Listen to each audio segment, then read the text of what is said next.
clicked it, but I didn't. There we are. Now All right, now we're on. Yo, what's up, everybody? Welcome back to the greatest podcast to exist in the history of podcasts. It's your number one source for all things craft beer related. It's the internationally acclaimed, Cindy Crawford approved podcast of hops, high fives, and friendship. I am your host, the crispiest of boys, Tom. And I'm your other host, the Hop Master General, the Royersford Rattlesnake. Play my music. Oh, hell yeah. Hell yeah. We forgot it. It's Dan. Yeah, we forgot a Bush Light again. I know. We always forget a can to throw to me. I know. Every time. We feel like we're always prepared for this. You would think. And we always forget one thing. Yep, always. It always goes that way, doesn't it? It does. It really does. All right, everybody. And, we talked last week. We were going to make the podcast a little more badass. I think we achieved it. You think so? I think this is going to solidify it. Yeah, no, it's not the direction that I think we're going to go, but I feel like it was very appropriate for the episode. Play the fight riff. All right. Dan, and we are... the best friends podcast in the world. Tom, play the music. Oh, boy. Forehead beamers run wild as the kid with the gold cup. Stepped out like what? Was popping. I guess we can't hear the music. That's okay. We can. I'm a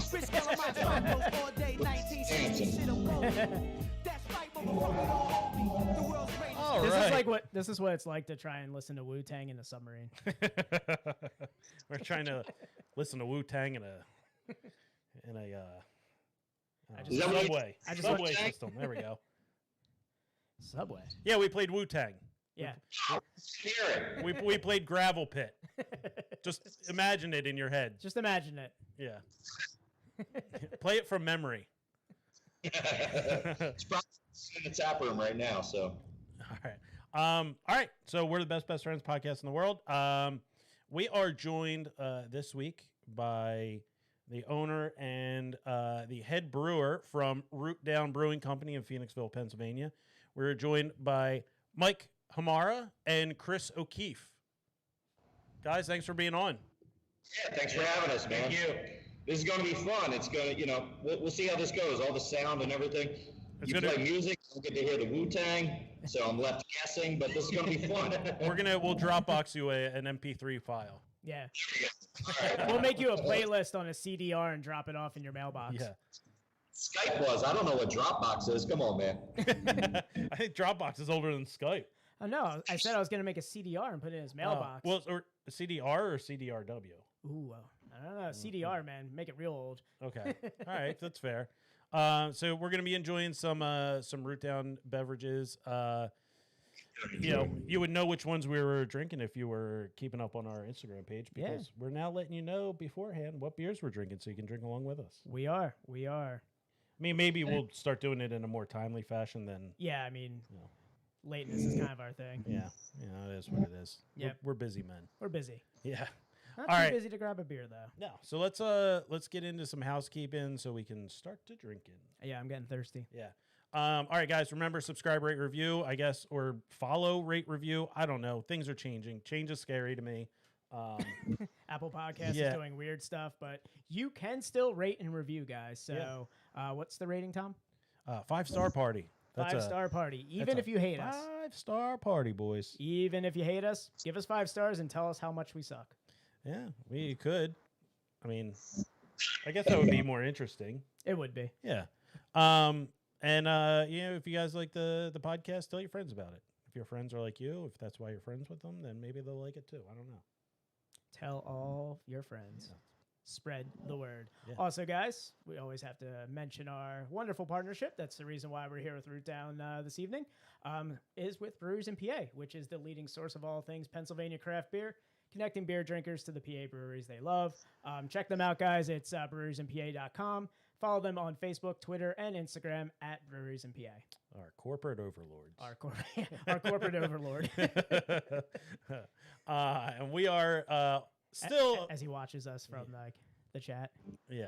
Yes. I imagine him sitting there in a chair. We never see him. We only see the back and we see his metal claw and his cat in his lap. Yeah, guys, that's an Inspector Gadget reference. Yikes! Bet you weren't expecting that tonight. That was coming from the nosebleeds right there. Yeah, really. What was it? Claw.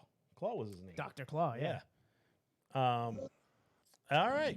And fell flat, but it's all right. Whatever. You just called Brewers and PA Dr. Claw, which I mean, it kind of makes sense since we haven't seen Chad since we did the partnership. Dr. White Claw. Yeah, he could be Dr. White Claw. Yeah, there you go.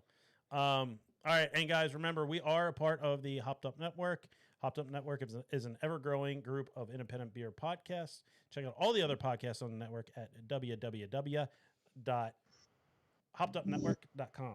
That's my least favorite part about the plugs is the www. www. I always feel like I say 4. I'm like www. Oh, damn it, I did it.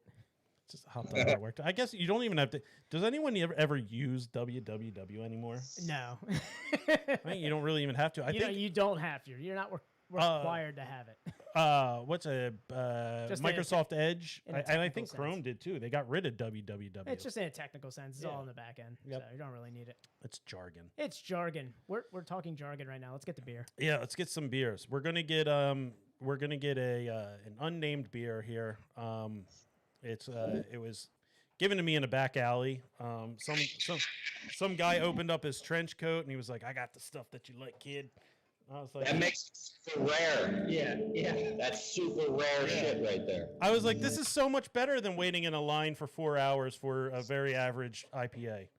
Yeah, we just give you unlabeled shit. You got to figure out what you're drinking. That's the way we do it. That's our marketing. Treehouse. What strain is this one? This is that Czech strain. Oh, is that Czech strain? Yeah. All right, so we're gonna be You know drinking. what they always say, Czech equals couch. We're gonna be drinking Vibe Czech. I can't get it. Pilsner. Oh, there you go. Yeah. So we're gonna be drinking some Pilsner on our inconspicuous can. I don't know what is it. Is it a beer? Is it Sprite? I don't know. You won't know until you try it yourself, officer. I really hope, like, partway through this, I'm drinking and I go, oh, by the way, guys, I got Bine. I'm just over here, like, the whole time. You're like, what do you think about this vibe check? I'm like, I don't know. I've been drinking, I think, Bine this entire time. Yeah. We sometimes we have low fills from canning day. We get to play our favorite game, which is low fill roulette, which is just like this was not a low fill that you got. I was just saying, yeah. Oh, yeah, the label is. That's not the label. So what you got, we did a small run for a local comedy club. Oh, yeah. Name, just lager. And that, so we labeled a bunch with just that. So that's what you got. But that was not, it was not a low fill. That's a legit fill.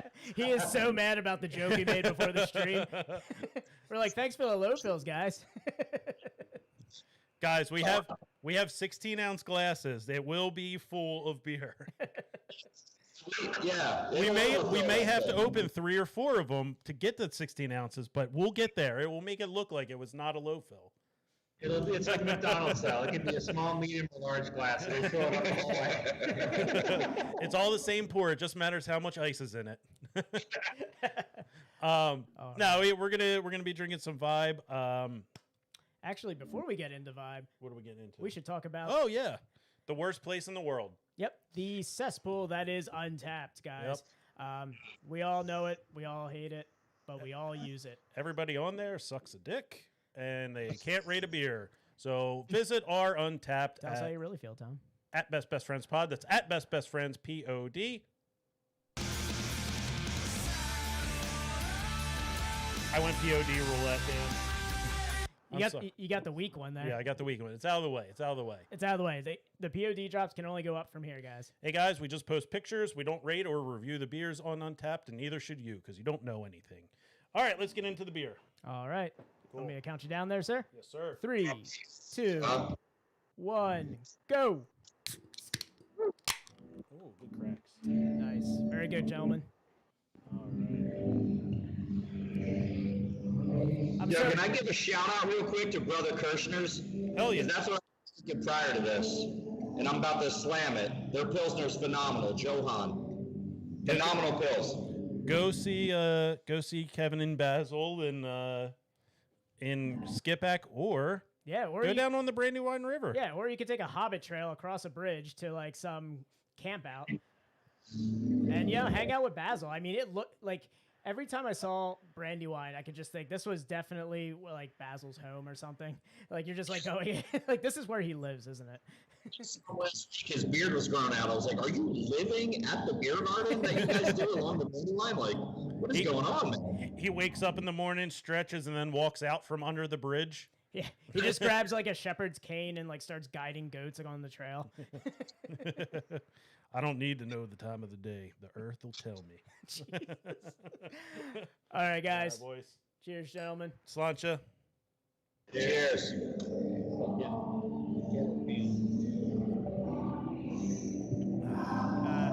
I feel like we're going to get a copyright strike from the whatever's happening in the background. From the cover band. Yeah, we can only play 30 seconds of Tom Guest at once. Can you do me a favor? Can you yell Freebird? It's already happened 20 times tonight. You kidding me? We're coming out of the pandemic, and it's showing. It's showing. I'm just so happy that they could join us via satellite phone from the Red October submarine. Tap room and show you guys what it looks like. Oh yeah, hell yeah. Oh yeah, we'll get a full on tap room tour. We're gonna do a Google virtual tour for everybody right now. Yeah. Is it a visual thing? Let's go see what it fucking is happening in there. Well, this is what you're missing if you're not on live stream with us. Yeah, guys, we're taking a nice tour of the brewery here, which I've only seen through those windows. So you guys dizzy? No vertigo. Are you so scared right now? I know this is like Blair. This is like Blair Witch. All right, we're gonna turn that down.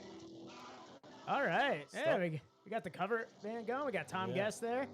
We've got somebody TikToking, and then we've got the patrons hanging out. This is You just keep circling around till I know somebody. I'm like, "Yo, Frank, what's up, man?" I gotta say, it is a packed ass house on a Monday night. You love to see it. You don't see a lot of Monday night parties here. Oh man, it's just so nice to see a nice, brewery full of people on a Monday night. Yeah, love to see it.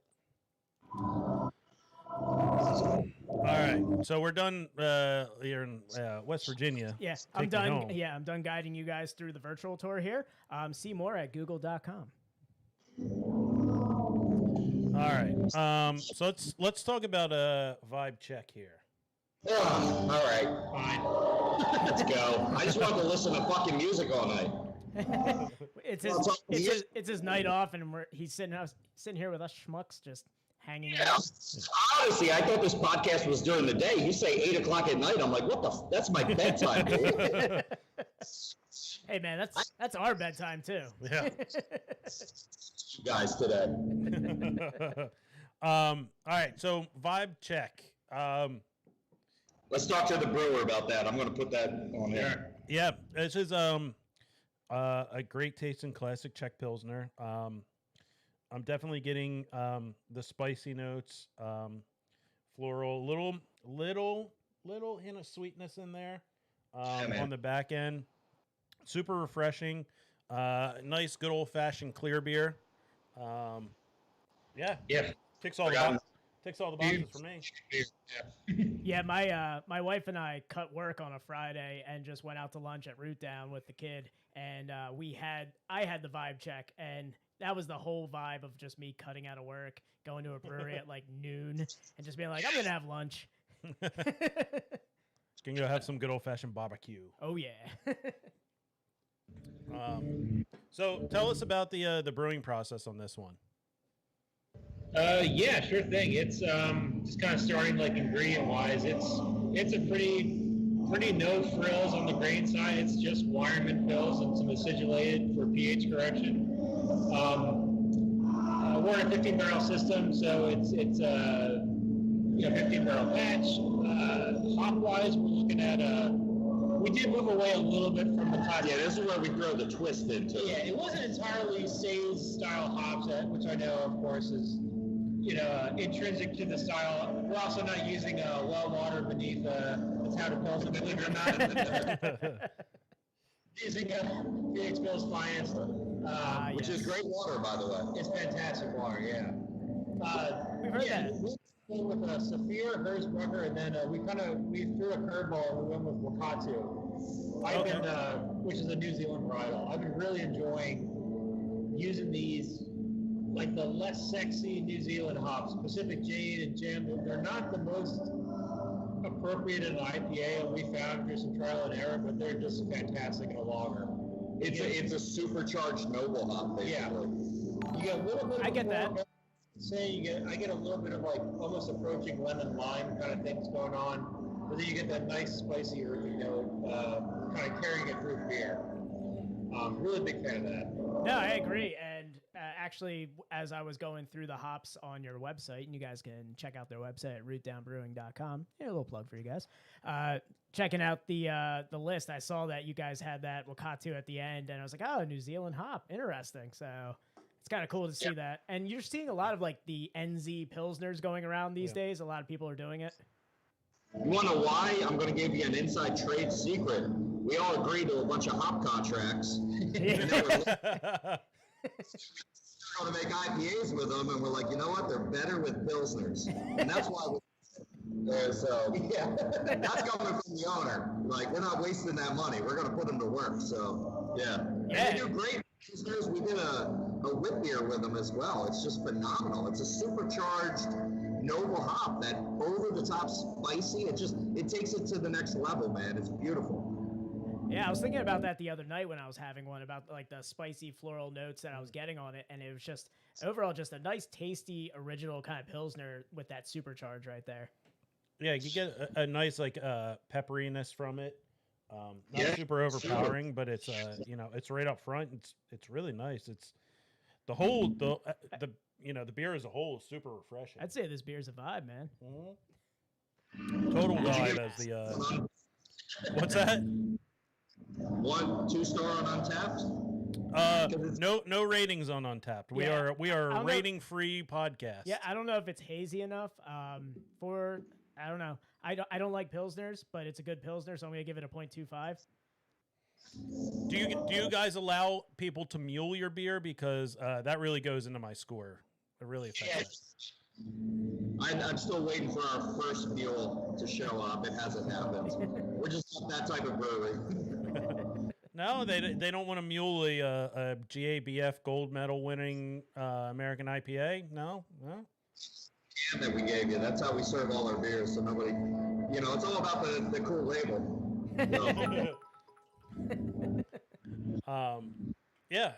I really enjoy this. It's super refreshing. How long did it sit for?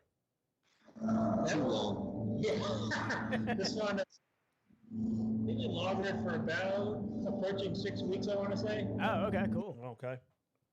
It was brewed at a time before COVID restrictions were still a little bit more strict, so kind of had time on our side. Beers weren't moving quite as fast, and then things picked up, and So Mike was like, "Get this the fuck out of the tank." Okay, filters. We're filtering it now. Yeah, we're sold out of it. Yeah, it's. How do you? How have things been moving through kegs out of the front of the house? Our cold box, I mean, I think last week was the emptiest I've seen it. I could do like the Sound of Music dance inside of it. It was like, it's nuts. Yeah, we just, like I said, I mean, we sat around with our thumbs up our asses for the longest time, just, pushing beer out, canning it, hoping to get busy, and then all of a sudden, like overnight, 0 to 100, and we can't keep up now. So we bought a new 30-barrel fermenter. We're going to, start pumping out more beer. But yeah, it's crazy. It seems like that. It seems like that's the thing. We talked to Well Crafted last week, and they were like, We bought a new system. We bought, Yeah, everyone's gearing up for the restrictions to be lifted. More front of house sales, so more beer is going to be flowing. Yeah. The biggest resurgence in the bar industry that you've ever seen. Oh yeah. I mean, it's Monday night and you guys have a packed house. Yeah. I can't wait. I just can't wait to turn my nose up at younger kids when they're out at the bar, like partying and throwing down now at my tender old age, where I could just go, look at these guys. What are they, wrestling in the middle of Bridge Street in Phoenixville at 2 o'clock in the morning? Who do they think they are? What are you doing out at 2 in the morning, Dan? I know. I would have never been out there. There's no more. These would be videos posted the next morning while I'm like sitting there watching Peppa Pig, and I'm just going, look at these kids. The days when you could see Bridge Street at 2 in the morning. The struggle of COVID and bar life and all that. We're gonna be like people from NAM, just talking about NAM back in the day. You have no idea what we went through. I already got my wheelchair and my my American flag bandana.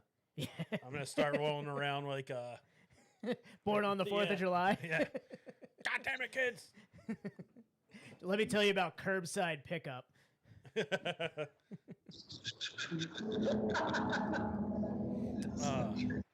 I lived in a time when you couldn't order beer on your phone, but then you could. Instead of the sounds of helicopters, it's just going to be the sounds of like Zoom ringing to the person next, and that's all they're hearing as they look like that 1,000-yard stare into the distance. Boom, boom, boom, boom, boom, boom. It's too perfect. Oh man! All right, so how did you guys get your start in craft beer? How did we both? I think we have 2 different stories. Yeah. We'll go through both of them. So whoever wants to start first, rock, paper, scissors. Sure. I'll start. You want me to start first? Yeah. All right, whatever. So I'm 42 years old. I've been in the craft beer industry, I'd like to say, since I was 19, because I started out getting a job at Exton Beverage, which is a beer distributor. And maybe you've been there, maybe you haven't, but in 1998, when I started there, 1999, they were at the forefront of bringing craft beer into the scene. Craft beer, European imports were kind of huge at that time, or getting big, but craft beer wasn't that huge. I started there, and they're just, bringing in these random beers from all over, and basically from that moment on, like, I just kind of fell in love with that whole culture. It wasn't like the beer aspect. It was just like the crowd, that appreciation for something a little finer than, not to be cliche, but yellow fizzy beer. It was so from that moment on, I jumped into sales rep at Spaz Beverage when they used to be a wholesaler. And then you remember Spaz? Yeah, I lived in Westchester, man. I used to get the grab bag, like, cases of beer, like the random assortment for like $7. Yeah, so Spaz Beverage used to be a wholesaler where I was a sales rep and had to go around and try to sell beer in the world of like Bud Light and Yuengling, and Miller Lite and all that being on every tap handle. And I had to go into a bar and be like, hey, do you want to try this Stouts American Pale Ale? And they're like, it's like, no way. We'll stick with Budweiser. So it was tough. But I fell in love with it, with everything about it. Ended up starting a beer and winemaking supply shop in Downingtown, Pennsylvania, Artisan Homebrew, which actually Chris has the shirt on. Look at that. So that was back in the day. That was like 2009 I started that. That's how I got to know Chris. Chris was a home brewer coming in, just making beer. I was obviously a home brewing as well. Yeah. And, everything started spinning from there and falling into place. And then 2017 or whatever, I think it was 17. Yeah, started Root Down. Chris wasn't with me originally. He was doing some dumbass corporate gig. up and realized, hey, you can make a lot less money in the brewing world, and he chose to go on that route. So now he's on board with us, and so that's kind of his start. So, but Chris, if you want to talk about how you got into it. Root Down really has been my first professional brewing gig. I was a home brewer prior, like so many other brewers. I was started home brewing in 2008. My first, I got the 5-gallon kit from a place in Havertown, I think, Brew Your Own Beer and Wine. Yep. The Mr. Beer kit, yes. No, not the Mr. Beer. It was a 5-gallon, the white bucket, Yeah. I'm just kidding. Second tier. Next level. This is top level shit. Yeah, I was brewing from a kit that was 8 months old. It was great. So no liquid hops. Got it. Yeah, I just completely fell in love with it. I mean, it was kind of a competing hobby. Around the time I started, that was when I was starting my other job. I was doing I was an electrical engineer doing solar for a photovoltaic construction company, doing solar panel kind of system design stuff. So it was always a competing passion. I was doing the home brewing on the weekends and then doing the solar stuff during the week for my main gig. And 2016 rolls around, the company kind of tanked, and I helped them close the door to that company for about a year, and it was the worst year of my life. And Mike, at the most perfect point in time, Mike approached me and said, I'm looking for an assistant brewer. You've got the passion, you've got, maybe not all the know-how, but you're personality-wise, we jive really well. And he gave me the job, and I was like, yes, I'm all in. And I joined here as an assistant. It was, I think, October 2017, under the wing of the former head guy named Steve Bischoff, who literally, I could not. One of the best brewers out there, yeah, Steve Bischoff. He's now with Workhorse Brewing Company. Awesome. Yeah. Just a fantastic teacher and mentor. I literally couldn't roll a keg across the floor properly when I walked in. I couldn't do anything. I was a guy who had 2 arms and 2 legs. I could lift things and I could put something from here to there, and that's about all I could do. And he trained me just A to Z. And basically just kind of turned me into the brewer I am today. It was, okay, you're going to clean kegs. Okay, now you're going to fill kegs. Now I'm going to show you how to clean a tank. And it just kind of went from there and escalated to eventually full-scale brewing and all selling practices and things like that. So he made his leave in November of 2020, and I kind of got the job as the head guy, and I've been loving it ever since then. And it's been a great journey. One seems from where I am now, but it's That's awesome. You ditch solar and saving the planet to let's go make some beer, guys. For the nice guy. You're like, yo, fuck solar, guys. Let's go make some beer. Exactly. Yeah. No, it was great bringing Chris on because, like he said, he had no experience professionally brewing, but he had the passion, and sometimes just having the passion alone can make you amazing. And we believe that with everybody that works here, just having the passion to work here. But him being a clean slate, no bad flaws, nothing like that. He was the perfect canvas to just make into an amazing brewer. And he's just putting out amazing stuff now. So that's awesome. Yeah. We hear that story so much talking to brewers here. Oh, I'm sorry. Race. We're not ready for that yet, so I don't want to talk too much about it, but let's keep the interview going. Let's go. Yeah. So Chris is fair to Midland. No.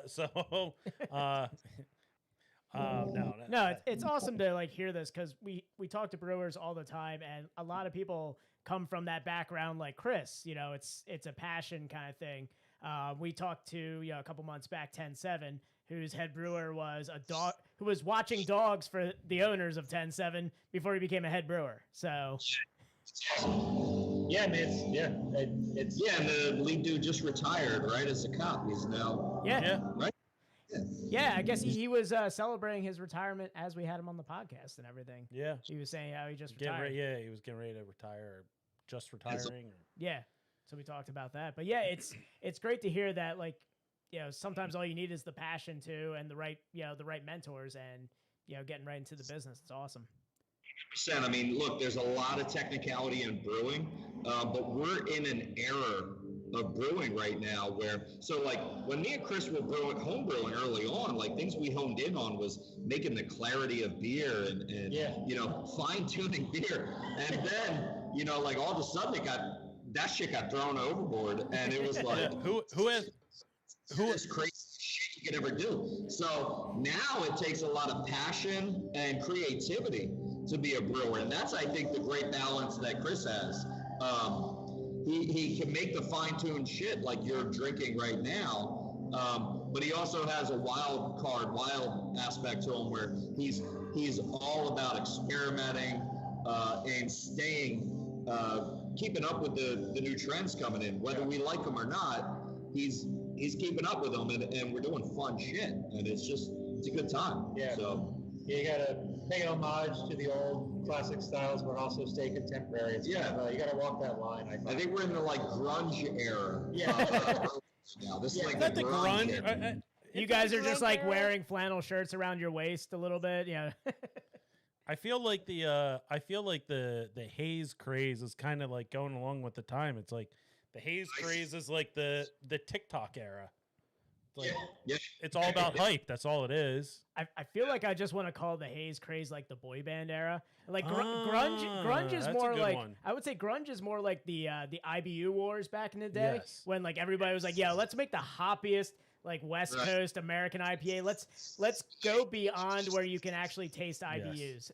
I mean the clear beer phase is like the like late 90s, early 2000s hip hop where everyone's like flossing their like I have the dopest centrifuge. No, I have the dopest centrifuge. My beer is the clearest. It's the Third Coast Paul Wall era. Yeah. Yes. Dripping grills. Yeah. Dripping in candy paint and glycols with attitude. Yeah. Rocking those faux. Yes. People's champ, baby. There you go.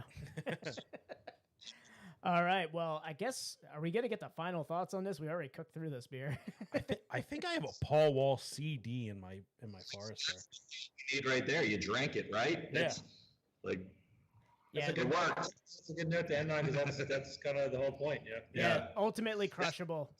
It's one of my favorites. When we create that type of beer, the beauty about a beautiful Pilsner is you just drink it with friends. You don't sit there and dissect it. You just enjoy it. Yeah. You pound it, you have conversations, and that's the old school Untapped. It wasn't about reviewing it. It was just about sitting with a buddy, drinking a beer, having a great conversation, and at the very end, when you finish that beer, going, man, that was fucking good, right? Yeah. Oh shit! Can we even curse on this? Yes. Oh yeah. Yeah. Say whatever the fuck you want. Oh, did our overlord not mention? Yeah, you can curse. Like that's fuck is my second language. Sounds like he's trying to flirt with me. Yeah, it was I like a beer where you can drink it and be like, man, what does this taste like? It's like, well, it tastes like beer. Yeah, beer flavored beer. Yeah, for all you snarky motherfuckers. Fucking imprint. Are you guys ready for the next one? Yeah. Let's take it up a notch. Hey, yeah, we're gonna take it up. We're gonna take it up to perhaps the top notch. Oh, okay. And poorest one, so I'll be right back. That's good. All right. Yeah. While you're grabbing that, we'll kind of go through our spiel again. Yep. We'll talk about the dark corner of the internet, the cesspool of the craft beer industry. Just the worst place to be. It's Untapped, everybody. Untapped, where ratings really matter, and none of you know how to rate a beer. So there's that. Tell us how you really feel, Tom. Yeah. I'm going to harm the craft beer industry. This is the best tasting stout ever. 2. All right. Yeah. So we don't rate or review. If you want to see what beers we're drinking, you can go on Untapped. If you want to look at our pretty pictures, you can go on Untapped. But that's about all you're going to get because we're not about hurting the craft beer industry. We're not about it. We're about checking in, telling you guys how awesome this beer is. Yep. And you can follow us on Untapped at Best Best Friends Pod. That's at Best Best Friends POD. Hell yeah. Hell yeah. All right, so we're going to be drinking Top Notch West Coast IPA. So I did a little I did our standard episode research. Now Dan, you did your research with Vibe. I did my research with Top Notch. Which is crazy that the turntables have the tables have turned. Yeah. my how the turntables. Typically, it's you doing the research on the Pilsner. Yeah. And as our shtick goes, I'm usually doing the IPA research here. Yeah. As the hop master here. Yeah, and it was different. I went to pick up the beers yesterday, and the beer tender was like, "Hey, do you want to have a beer?" And I was like, "Well, I mean, I'm not going to say no." And he was like, "Oh, you want to try Top Notch, or one of our staples is Bine. It's I was like, "You mean your GABF gold medal winner?" We're fanboys. We're fanboys. We're familiar. We're familiar. It's on our fridge. It made it to the fridge. Yeah. You guys are fridge worthy. So yeah. We made sure to. I know I covered up the GABF. Move the magnet, Dan. Move the magnet. I'm sorry. There it is. There's the There's the gold medal. There's the gold medal. That's the old Yes. Oh yeah. Had to go with the throwback. Actually, it was the first time we had you guys on the podcast. Technically, This is the third. Didn't we do Hoppy Digital? Oh yeah, we did. We did do an episode of Hoppy Digital. Yeah. So this is the third time we're featuring. Root So now you're tied for Well Crafted with being on the podcast most. Yeah. Well, now it's a challenge. Yeah. No, It's all- tied with Well Crafted and Levante. Oh yeah, Levante too. Yeah. Lord Levante, the man who controls the internet. They're destroying it right now. They're doing awesome. Oh yeah. All right, boys. We're gonna crack Let's on talk our about end. this West Coast. Yeah. 1, 2, 3. Hey Tom, we're on time. Yeah.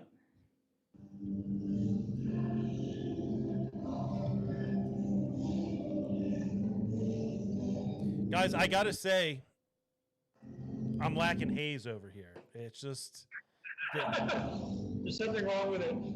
you said it was an IPA, but I can see through it. With a scoop of flour. Yeah. And then you just put it in as you want. Dan, I have a pint of vanilla ice cream in my freezer. Oh, I brought marshmallows, so we're good. Okay. We got the mallow, we got the toast. We're gonna make this an IPA, guys. Don't worry. We're gonna make it a real IPA. We're gonna chop basket this thing into an IPA. Yeah, I'm gonna put some grass in it, get those terpenes going. All right, Dan, taking shots. I like it. You like that one? Yeah. That's a good one. All right. All right, let's get a cheers going, guys. Plancha. Good. Write it down. Yeah, one thing I was hoping on this episode, and I should have did my research to see what music you guys were gonna have on, that I was just gonna hear like, kung fu movies and hip hop in the background, and I'll be like, "Yep, that's the vibe." Conquest on prior to Tom Guest starting. Okay. So I'm a big fan of the New York scene. But yeah, Tom Guest just plays all the classics. So. Well, he should start a hip hop cover band called A Tribe Called Guest. Oh, Come on, king of names. Oh, guest love. Oh. Acoustic cover of Return of the Mac. Ooh. So we're going to see if he can do it. I think it'd be a great song to do acoustic. Oh man, this is just some sweet nostalgia with this beer. Let me tell you. Don't say people won't drink it. They don't want that malt bombs. Come on. Untapped review down there. Going down. Don't use that word sweet. I want to drink this on a rocking chair and tell kids how beer used to be. Back in my day. Yeah. Back in my day, we didn't have Citra or Mosaic. We had the big C's, and they all were piney. Yeah, that beer right there, I mean, it does have Citra in it, but it showcases Centennial. Yes, it does. With us forever, and deserves to be around forever because just a great hop, great all-around hop. Back in my day, IPAs tasted like we were chewing on a pine tree, and we liked it. We liked it. Resinous, bringing it back. All right. So we got Top Notch. It's I guess it's put under an American IPA. It's a West Coast IPA. Yeah, the BJCP hasn't recognized New England, West Coast, any of that. Yeah, it's just American IPA. They refuse to update it. It's just like this old book that's collecting dust in some like neckbeard's basement as he's living there. As he's living there with his mom, he's like, "It's an imperial stout, Mom. It has value. Why won't you get a home? I want grandkids." I just picture it's just me like talking about like, why would you stand in line for 4 hours for a hazy IPA? Enjoy by your death. Yeah. That's the guy in control of the BJCP right now, ladies and gentlemen. The Key and Peele skit with the pizza. It's that guy. You guys want a pizza? He's just asking his action figures if they want a Dogfish Head 120-minute IPA. They're collectible figures. All right, so this is why we have the notes, guys, to get us back onto the course. West Coast IPA. It's well known. So you guys gave us two loves of the podcast: Pilsners and classic West Coast IPAs. We're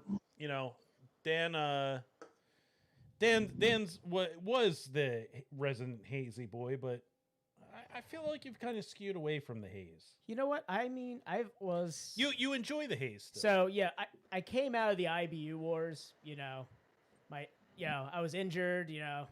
Just I came out looking for some comfort, and the Haze boys, they brought a nice juicy flavor, and I enjoyed it. But you know what? Every now and then I like to go back into the old foxhole, get in the trenches and enjoy myself a nice West Coast IPA. And we got Scott Farkas checking in. Oh, Scott Farkas is in here? Yeah, from Farkas Farm Brewings out in Farkas Farm in Jamison, Pennsylvania. Jamison. Is it Jamison, Pennsylvania? Yeah. Warwick, right? Yeah. Oh no, it's not Warwick. It's Farkas. Farkas Farms. Farkas Farm. Scott Farkas. Oh. Yes. Yes, it's the reverse petting zoo. But he's currently sipping on a nickel bag right now. Oh, okay. Nice. Okay. Yeah. Very nice. I like the little promo you guys did with the little baggies. For every 4-pack, I guess somebody got a nice little sticker in a bag. We'll give you a shady little handshake.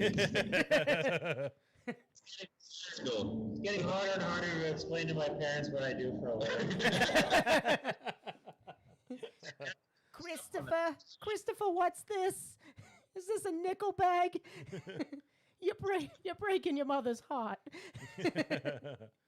We thought you were on the straight and narrow. This is a wonderful West Coast IPA. Yeah, this is the second batch or third batch we did of it. Second, yeah. I think. Second, yeah. Second, the first one was called that more like long john. Right. Yeah. So this beer started out as a winter IPA that we did. We wanted to do a West Coast IPA for the winter, and we called it Long Johns. I love it. I don't know if did you remember that can or whatever? I don't remember it, but I love the name. Stain on it on the front, just in the piss it said long. Just really horrible, gross marketing, but we. I'll tell you what, I'm your audience, because if you put John on a label, I'm like, yo, I got to get that John right there. Yeah, I'm going to pick up a hoagie and maybe a 4-pack from Root Down. Long Johns, everybody wears long johns in the winter, so we thought it was a fucking thing to do, and we made this beer as a one-off beer. Now, this was back when Steve was still here. Yes. Right, so Steve, the great brewer we were talking about, who is now at Workhorse, awesome brewery down there too. He made that. Everybody loved it. It was great. So me and Chris talked after Steve left. We said, well, let's bring another West Coast back, going off of that style a little bit, but let's tweak it a little bit. And it really came down to the fact that Vine obviously is our number one seller. Vine being a gold medal GABF winner, it's the top seller for us. However, when we made Vine, I didn't have hop contracts for all the hops that we use in. I'm limited on how much Vine I can make in a year. So we made, like, let's do another West Coast utilizing hops that we can get on the reg. And basically it came down to Citra, Centennial, which we love, and Idaho 7. So we just Chris threw a recipe together, came up with this, and I love it, man. It's a little lower ABV than Vine. So like at that range, 6.5, it just makes it a little more drinkable. I love it. I love it. You're almost in that sessionable range. I think that's the sweet spot where a West Coast should be, right in that super drinkable range where you can drink 1 or 2, maybe 3 if you're feeling saucy. Saucy. And you're not gonna, obviously it's a West Coast. There's no adjuncts in there that's gonna weigh you down, and then you're not getting hammered off of 14% quadruple IPA with lactose and chocolate covered bananas, or just a triple IPA that's just done all with Citra. Scott Farkas. Yeah, who the hell wants a triple IPA with triple the Citra? I do. Want me to take the computer back out there, because half that crowd would drink that. Yeah. Yeah, you want to show of hands? That's what's gonna sell. You say, "Hey guys, we got a beer with triple the Citra," and they're gonna hop over the bar and smash the window to get in there, like the end of I Am Legend. It's just Mike in the brewery, just like holding one more can of candy floss, just ready to crack it like that grenade. All the Hayes boys are around him trying to pull it out of his hand. Smashing their head up against the window. He's just having like a memory going back to Vine while he's cracking a candy floss and ready to go. Oh man, never thought we were gonna make an Omega Man reference there. I didn't think so either. Oh. I see. This is why we have the notes. The movie references. It really is. Going back to this, in comparison to Vine, this has a significant, like, I would say, for lack of a better word, like hoppier, kind of higher IBU kind of taste to it, though. It's giving me a lot more of the old school vibes than Vine did. Yeah, definitely. I'll let Chris talk about that. Yeah, it's worth mentioning, both Vine and this one, it's West Coast attitude, but there was a little bit of a, hey, let's embrace some 21st century hops in this. Vine itself involves Citra and Mosaic, and this one also has Citra in it too. But we're really, IBUs wise, believe it or not, this is actually a little bit lower than Vine is, but also the ABV is lower, so it's kind of like it kind of gets a little subjective with your palate as far as how it hits you. Yeah. It's finished super dry. We kind of go a little light on the malt bill as well. Top notch is almost a 50-50 of Vienna and Turo, which is why I love it. It gives it like a heartier feel, but at the same time it finishes bone dry. Yeah. We really haven't done the whole hey, let's throw a bunch of crystal malt and do an IPA. I think crystal malt has entered this brewery once, and it was for an ESB. Yeah. But it's just, we're staying true to that West Coast attitude, and the fact that we're trying to finish it nice and dry, amplifying your IBUs more, substantially more than the hazy style would be. We've done 6.5% beers that were literally half the IBUs of this one, for something hazier. So it's much more pronounced. It's going to hit you a bit harder. That's why I like it. Yeah, that's why I like it too. And it just has a perfect nostalgia throwback. And it's funny you mentioned about crystallized hops never entering the brewery. I figured from your guys' background that would be something like Mike would just kick out the door if it ever just came in. It was just yeah. like a West Coast IPA with a bunch of Crystal 60, like I'm not into it. Like it's sticky. It's just like too sweet. There was a time frame of IPAs that we like to stick to, and that's like the 1997, 98 time frame. Like Crystal Malt, that's like the 1980 time frame of like going to brew pub, like that old school brew pub where your choices were red ale, porter, dry Irish stout, and a malt bomb of a fucking IPA. And you know, like, yeah, we don't want that. Like, I mean, just like how we do the era of music that we play at this location, it's also the era of beers that we like too. That 97, 98, 99 beer. You know. You like that Big Willie style era of IPA. Crystal Malt's like that Bad Boys for Life era right there. Oh shit. No, I really enjoy this. I would say so. We always talk about like certain like pilsners and lagers always fit that bill of like a lawnmower beer. Yeah. Like a grilling beer. Yeah. I feel like this is like a fire beer. Like a campfire beer. Yeah, sitting around a campfire or a bonfire. Like this is the perfect beer to have that. I like that. Yeah. Campfire beer is a good analogy. That's usually when I'm sipping on something like this. And that's kind of where I fell in love with IPAs back in the day was, you know, in my early 20s, you know, grabbing that like IPA from the pizza shop when I'm picking up dinner or something and just, you know, trying out all those classics and, you know, sitting by a fire and enjoying it. This is definitely nostalgic to that, and I appreciate it. Yeah. No, thank you guys. We appreciate that. Yeah. So what does the CTZ bring to the equation here? CTZ Columbus hops. That's a danker, dirtier hop that just kind of fucking it's in there to just kind of give a balance to everything. You know, it's like CTZ hop on its own. It could be a little intense. A lot of people say CTZ can bring out like a cat piss smell, like, so it's, yeah, you like that? Yeah. Right. So that's my kind of IPA, man. Just throwing that in there basically cuts through that over-the-top citrus.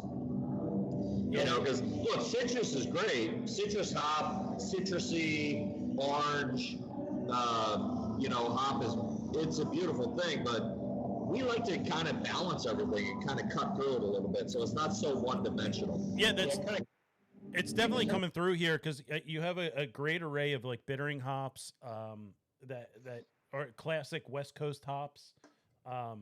And I like the addition of Citra because it kind of reins everything in and like evens it out a little bit. Just gives it a little kick of that Citra flavor.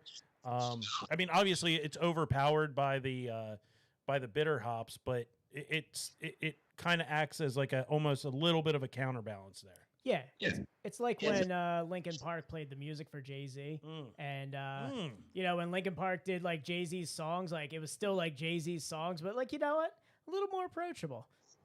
Yeah, I almost think of Citra as like Centennial was like foreshadowing for it in a weird way. Like Centennial, I just get this like bright navel orange, like California orange thing. Like I feel like Citra just like took that into like the stratosphere, just you know. Make it more amplified and more noticeable. I think it's very appropriate in that style. That's citrusy hop character. That's like intrinsic to the American IPA. So why not embrace it? And you know, the 21st century beer. Citra's just out there like Mike Shinoda, just making white people listen to Jay-Z. Yeah, just like out there, like, hey guys, this is really good. You should try it. Like, hell yeah, I like IPAs now. All right, so we got to talk about Root Down's aesthetic. Yeah, we've alluded to it several times. Yeah, one of the reasons why I've just always have gone to Root Down more so than just get carry out is like the aesthetic you guys have at your brewery is by far I would say it's one of the best in the area. I would say for anybody who is planning on getting beer from Root Down, get some front of house and then take some home That's my. You have to experience being inside Root Down to get the full. Sit full down, effect. enjoy a beer, have some delicious barbecue. The tacos. Let me tell you about those tacos. Maybe go hit an arcade game or two. I don't know. Maybe some golden tea. I don't know. No, that's something we take pride in, man. Like when you come to, our main focus is basically treating Root Down like we want guests to come in and just have the best time of their life. Forget about every fucking problem they have out in the world and just come in here, forget about it, and have a good time. And that is probably the driving force of what we do at Root Down. And I stress that amongst the staff at all times. Just give everybody an experience. And we want it to be an experience that you're not going to get anywhere else. I mean, honestly, like a lot of people go, oh man, like it's got to feel like when you walk into Root Down, it's like stepping out of Phoenixville and going to a totally different urban setting. Like 100%. Yeah. No, and you guys totally achieved that. That's what we want you to do. We want you to walk through that front door, totally forget about everything, and just start vibing and having a good time. So we go our way to do it, you know, and so yeah, it's a weird fucking experience or a cool experience. Like, oh, I mean, it's fucking cool. Yeah. So we had a we had a question come in from chat, and it's from one of our friends, and you know, a fellow groomsman to Dan's wedding. Yeah, the night before my wedding, I hung out at Root Down. Yeah, the groom's side of the wedding party hung out at Root Down. Yeah, we got heavy into the beers that night. Oh yeah, we got hammered. Oh yeah. So what's that? Do you remember the wedding day? Oh, I remember it. Oh, I remember it. I remember trying to find my glasses the next morning because I left my sunglasses somewhere in Phoenixville. So, but we had a question come in asking if you guys still have cornhole in the back. We do have two. We have one set of boards back there right now. Okay. Scaled down. We just last week we opened up we turned the arcade games back on. We feel it's safe enough to do that. And we threw cornhole back there. So one set of boards right now. That's it. But yeah, it's back there. You got to hit that golden tee with a sanitized hand. Just tee on right now. We're having an issue with that. So that's blacked out right now. So it's got that old like classic like arcade out of order. Like it's just it's like a piece of paper out of a notebook. Still has the frills from like pulling it off the binder. It says out of order. We don't need the blacked out screen. We don't even put a sign on there. You can't do shit. But trust me. You just get a bunch of drunk people who are like, I just have to wake it up. It rolls it no matter what. It's like, maybe I don't know, will come out. You gotta feel it. It'll turn on, guys. Don't worry. I'm just gonna keep rolling this. They're treating it like they're treating the trackball like a Nintendo cartridge, like blowing on it. Yeah. If you, I don't know. Let me move the mouse a little more. Maybe it'll pop on. If you do two up and then one back and then a full spin, it's gonna start up. It's gonna give you like 2 free games too, bro. Try it. We'll keep playing golf all night. I gotta say, I was a little disappointed. I went in, like I said, went in yesterday. Oh, great. Here we go. Went in yesterday. Severe lack of kung fu. Right. Yeah, I know. Look, we can't fucking win, right? Like, you're damned if you do, damned if you don't. So, yes, we always had kung fu on at least one TV. It got to the point so many people used to go, hey, can I get golf on here? Can I get this? So we're like, all right, let's steer from the and give people the sports they want to watch. As soon as we did that, everybody's like, where the fuck's the kung fu? It's like, I just can't win, man. I don't know. I say, okay, here, and you can, I'll do this all pro bono too. You can hire me, put kung fu on all the time. And then if anyone ever comes up to the bar and asks, like, oh, can you put something other than Kung Fu on? You go in the back and you bring me out, and I just go like this. Yeah. All right. Let's do it. Hold on. Let me talk to my consultant, Tom. Tom? Suck it. Drink an old school beer and suck it. Yeah. I mean, I don't know what I'm going to say, guys. You can stream everything nowadays. Just throw it on. Yeah, I wouldn't ask anymore if I saw that. Yeah. Yeah, we're going to keep watching Iron Claw 5 while you guys just watch golf on your iPad. Hey, why don't you be like water and fuck off? Be more like a water and fuck off. Suck it. That's what I No, I'm say. down. We will bring Kung Fu back. I think during the week for sure. It was the perfect aesthetic was Kung Fu muted with Wu-Tang playing. It's And that's what I think Kung Fu, because literally Kung Fu movies are visual art. Yeah. Like you need sound. You can watch it and enjoy every second of it. Yeah. Wow. Music and noise is happening in the background. That's the beauty of Kung Fu, man. I was going to say, I never really turn them up. I just rely on subtitles and let it go, and I usually just put on some headphones. Yeah, absolutely. And like every now and then you get this like Dark Side of the Moon, where it links up to the music. It goes Shing! Oh yeah, just a sword exiting a sheath. Just We had a punk show in the back. This is probably 2 years ago. We had a punk show going on in the back, and on the big screen back there, I think we had like 5 Venoms or something playing, a Kung Fu movie, obviously, and it linked up with the band, with the beat, with I was also really stoned out of my mind when I was watching. Was this Tony from the Noid just chugging hot sauce the entire time too? Were you there for that show? No, I wasn't there, but I know Tony, so I figured he was just fronting some hot sauce in the front of the crowd and just getting hammered. That's so funny, man. And we had Kung Fu in the background, and it was like that movie. They were fighting to the goddamn songs. It was awesome. So yeah, just Kung Fu's great. We'll bring it back. I'm sorry I let you down. Yo, bring back the shows, man. Yeah, bring the Ramams back too. You got some cool Grateful Dead cover bands coming up. We'll probably get some punk shows going.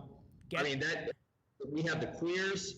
Yeah. That was one of the best shows ever. Bring back the sermon.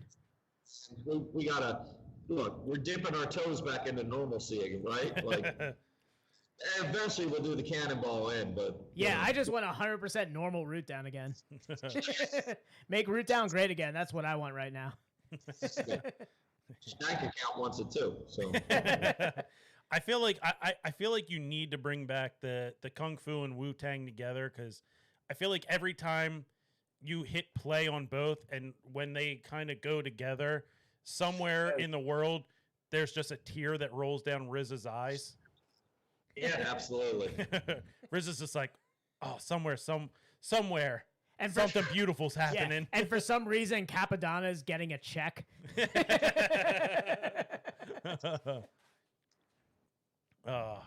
Someone's placing flowers on ODB's grave.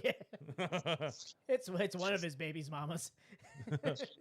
Saw Wu-Tang, and Dirty's kid was playing. He was awesome, man. He fucking killed it. Oh, I bet.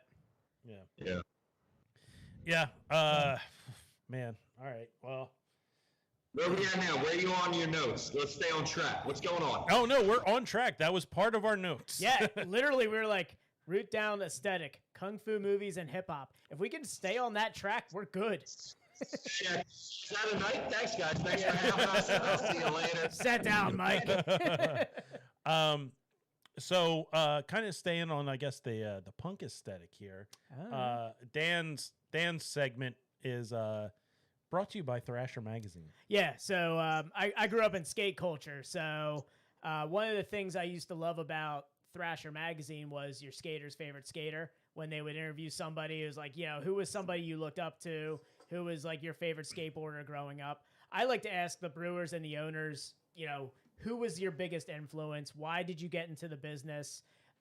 Also, it could be like somebody who's just really hot right now. Like, who are you admiring right now in terms of that? So it's like your brewer's favorite brewer, as I like to call it. Okay. Cool, man. Yeah. I think So that's the question. All right. That's the question. Chris has to think about it. Yeah, I think I have my answers. So here's my answers. Can I do 2 answers? Yeah, of course, man. You can answer however the hell you want, man. Who's hot right now? Warwick Farm is killing it. Warwick Farm is killing it with every goddamn beer they make, man. Oh, they're all right. They're all right. Oh, man, his head is getting so big right now in this chat. His mullet just grew 3 inches. His mullet's starting to look like a mohawk now with how big his head is.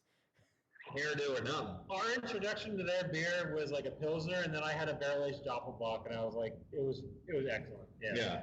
And that, before the hazy stuff, yeah. Oh. I've got a couple barrel-aged things just sitting in my aging fridge. I think we have a Doppelbock. No, we don't have we have a Doppelbock. triple. Yeah, we have triple. We have a triple sitting in there, too. All right. Well, I'll say my personal opinion. I think Warwick is doing a great job right now because I thought they were nothing but hype because everybody loved the hazy shit that they were making. And I go, anytime I hear that, I'm like, oh, okay. I mean, anybody can make hazy shit. And then I tried their Czech Pills. I thought it was phenomenal. Oh. So I think I think they're killing it. But what made me get excited about beer is Victory Brewing Company. To this day, Prima Pils in 1998, drinking a Prima Pils, dry, crisp, hoppy. It was the most perfect beer. And to this day, I still think Prima or most of their Pilsners that they're making are just killing it. I love that traditional aspect that they've always had and they've always stayed true to. So Victory Brewing Company for me Should we flex? is it's not the sexiest thing to say. I feel like we have to flex. We have to flex on you for this. You mentioned Prima Pils. What would you say if we told you that we had a double dry hopped Prima Pils? What? Did you? Oh, yeah. I don't know. I want to hear all the inside scoop on that. I want to smell your breath after you drink it. So we're gonna come over and breathe on Matt or Mike real quick. So we had Richie Tevlin from Victory on, and he's doing their Philadelphia location. Yeah, the Philadelphia location. Philadelphia. He's doing a lot of their R&D now, like because with Philly they're going to be doing some experimental versions of some of their classics. So they're giving him kind of like a little bit of free range to experiment with like their classics. Like he did an IPA with the Golden Monkey triple yeast. Oh wow! So nice. it was a triple IPA. Triple. Yes.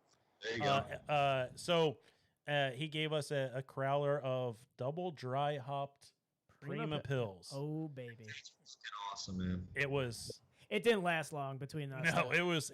I think it was the only crowler that we killed that night. I begrudgingly Ubered that night home. They recently did a lager, Diamond. I don't know if you got that, but No. Diamond was killer. Yeah, we did have the Dirt Wolf that's out now. The double dry hop Dirt Wolf ooh baby. And then we had a dry hopped version of Summer Love. Yeah. Oh yeah, we have that on draft at our other location. Oh, Is that nice. the Summer Hazy Love or something? Oh no, we had yeah. Hazy Love, but what they did is they did their Summer Love for the beer they had back in the day was, I think it was just like an ale. Like it was just a hoppy ale. It wasn't like classified as an IPA, but then they dry hopped it. It was the one that used to have like the Love Park sign and all like the baseball stuff on the label. Yeah. Oh, okay. All right, you guys flexed. You're cooler than me. Whatever. Go on. So I mean, we get one chance to flex on Mike over here. We're gonna do it. Chris, what about you? I'm trying to think it through. I mean, I think You had plenty of time, I Chris. had way too much time. God damn it. I think because my introduction to the world of commercial brewing was only a few years ago. I mean, my people I look up to, thankfully, are people I can actually like call on the phone. I mean, it was the guy who trained me, Kevin McGovern, who was a former Victory guy at East Branch, yeah. who Great. Debatably made Cream of what it is. Like, it's a fantastic brewer. I could just call him, being like, "Please help me, help me get through this." And if we're going real back and going real old school, I mean, those monks that made Orval, that was probably more than anything like my gateway beer. I don't care if that beer is old or fresh or room temp or like whatever it is. I will drink it at any capacity. Sorry, you said Mary Monks, right? Orval. Mary Monks. Yeah. No, Orval. Sorry, I don't know why I heard Mary Monks. I heard monks, and my mind immediately went. I was like, "Ooh, bananas." Other than like kind of contemporaries. We're like in a fucking zoo right now. We're like in our glassed-in brewery, and we got regulars just knocking on the windows. Human aquarium. Yeah. Yeah, and who's the guy at Anchor Steam? The guy from the vacuum company. I always forget his name. Yeah, the old dude. Yeah, I don't Anchor Steam. Shit. Wait, is this the 8-pound Oric guy? Yeah.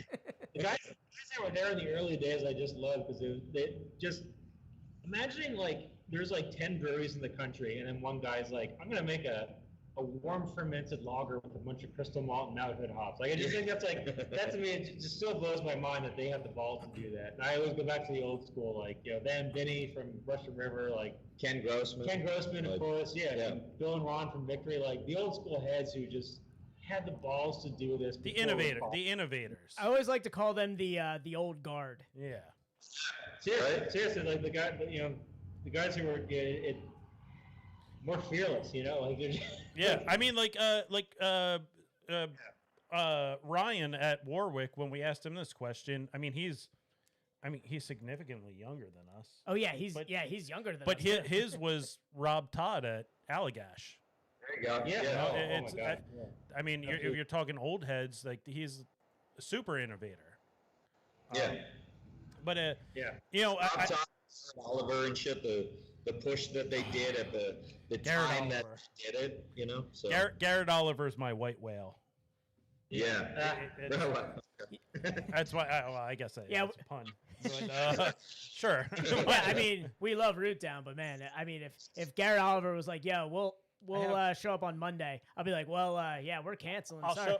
Sorry, Mike. Things came up. Garrett Oliver." My Brooklyn Brewing.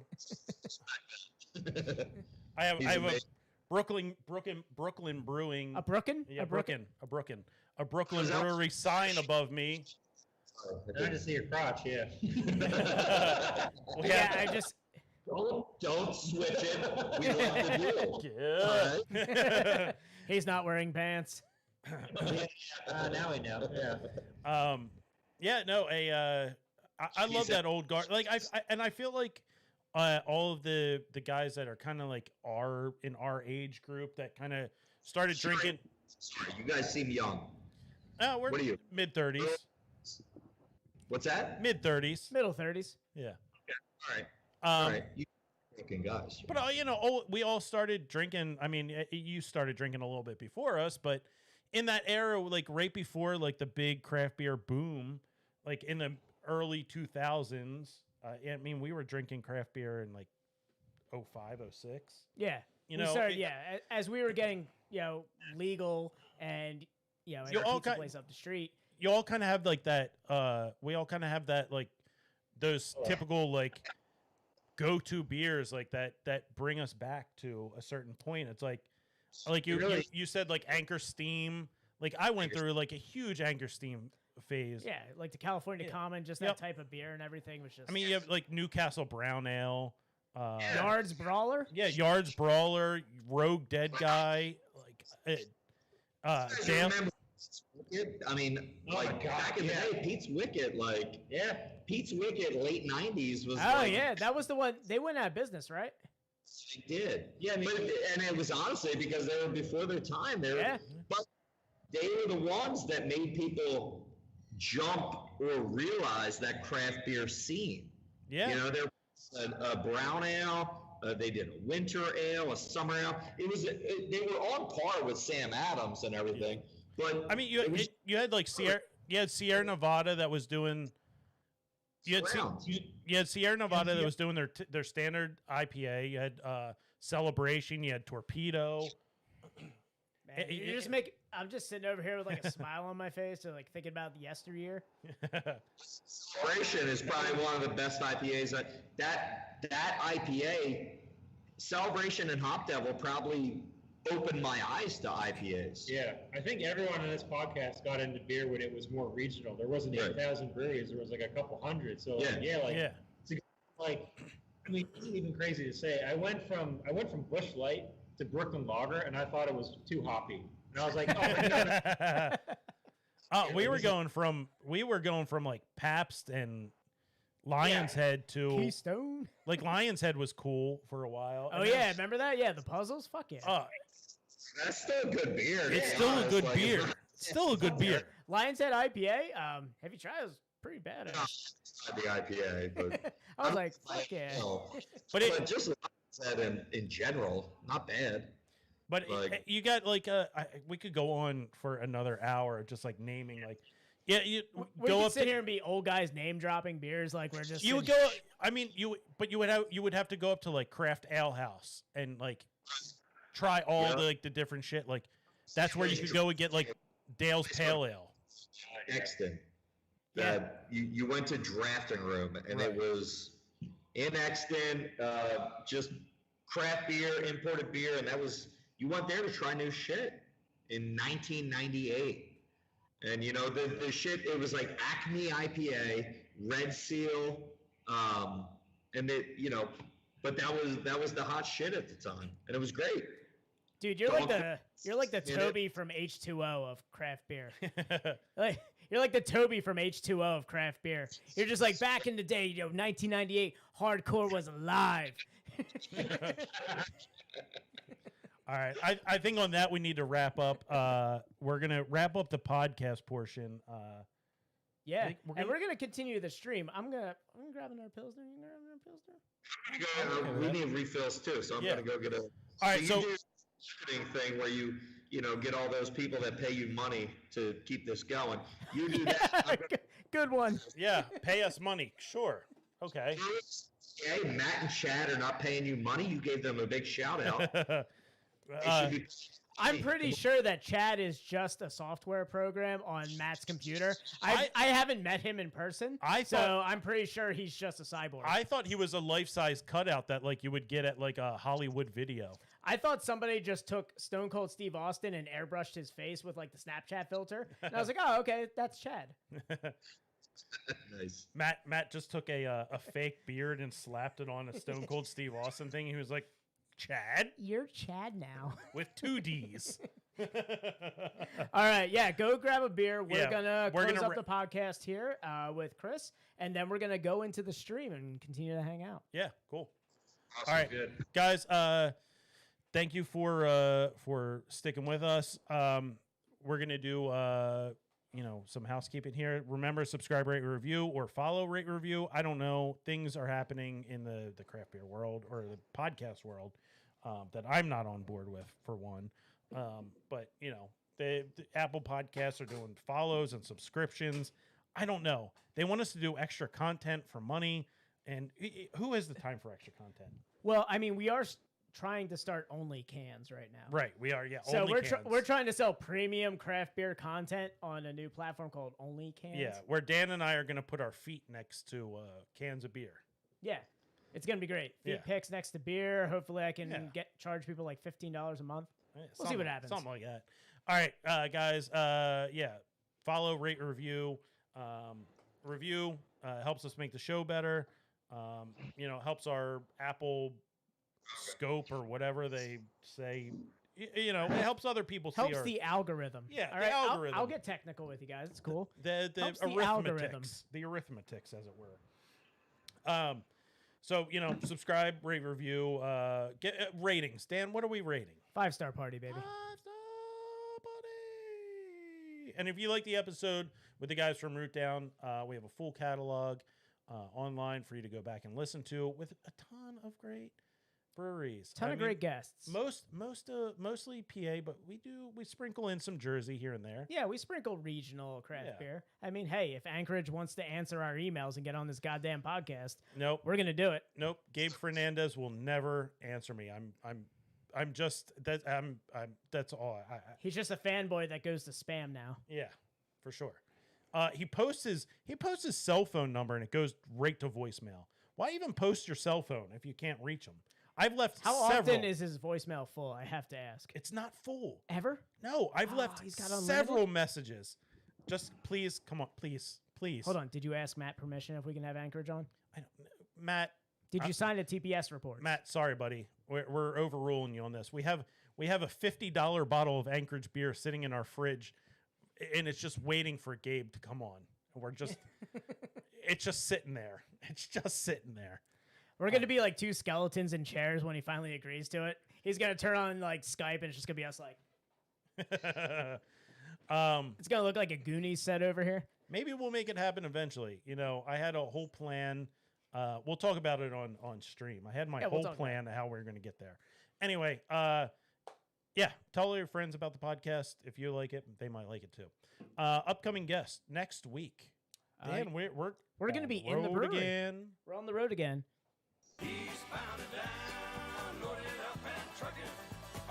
Hell yeah, Boss Hog. Yeah. So we're going to be next week. We're going to be in the lovely town of Norris. Norristown. Yes. Norristown. We're going to be going to visit the grand opening, grand closing, Von C. Von C. Are you saying we're going to close it out? No, come on. That's a Jay-Z lyric. Come on. Grand opening, grand closing. They did that. He did that song with Linkin Park. I know. Come on, Dan. I know. Come on. Do you think Von C's going to know that? They're like, why are you guys telling everyone we're closing? I'm going to wear my... And we're just going to send like a grand opening, grand closing YouTube video Do you think they're going to find it as funny as I will when I show up wearing all Von Dutch stuff? Oh, I can't wait. All right. So the 21st, we're going to be live at Von C. I don't know what's after that. After that, it's really a mystery, guys. Just tune in. Follow us on our social media. July 2nd. July 2nd. Is Scott Farkas still in here? He might be. Who knows? He's been very quiet. July 2nd, we are going to be guests on the Warwick Farms podcast slash stream. Yeah. So we're going to listen to dubstep with Farkas. Yep. I don't know what's going to happen. We're going to hang out. We're gonna hang out with Ryan and Timmy. We're going to go up there. Timmy's going to find a reason to like cancel on, so it's just going to be us. Probably. I got to tend to my hop farm. Yeah, he's gonna have to drive some kind of piece of equipment. I don't know. I'm hydro seeding that day. This Fu Manchu doesn't groom itself. All right, and yeah, tune into that. I don't know what their Twitch handle is. Yeah, I mean, guys, we'll plug it. Yeah, we're gonna be plugging it. Just follow us on social media. Yeah, Instagram and Facebook, guys. We make it easy for you. It's Best Friends Pod. It's Best Friends POD. I feel so alive. For the very first time. Hell yeah. And I think I can fly. All right, guys. Also, we have an email address. We mostly get people from India who want to make websites for us. But hey, if you want to email us, you can find us at bestbestfriendspod@gmail.com. That's bestbestfriendspod.